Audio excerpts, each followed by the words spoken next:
Pulau Pinang ni negeri dalam Malaysia ataupun negara? Kita bukannya komunis.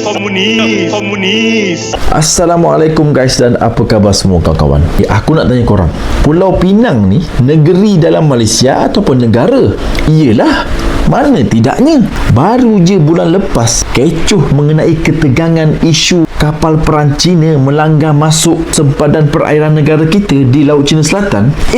Hari ni mereka boleh bersukaria menyambut 1,000 lebih tentera laut di Pulau Pinang. Iyalah, kalau betul pun nak mengukuhkan jalinan hubungan antara Malaysia dan China, kenapa mesti di Pulau Pinang? Bukankah Malaysia juga mempunyai pangkalan tentera laut atau Navy di Lumut Perak?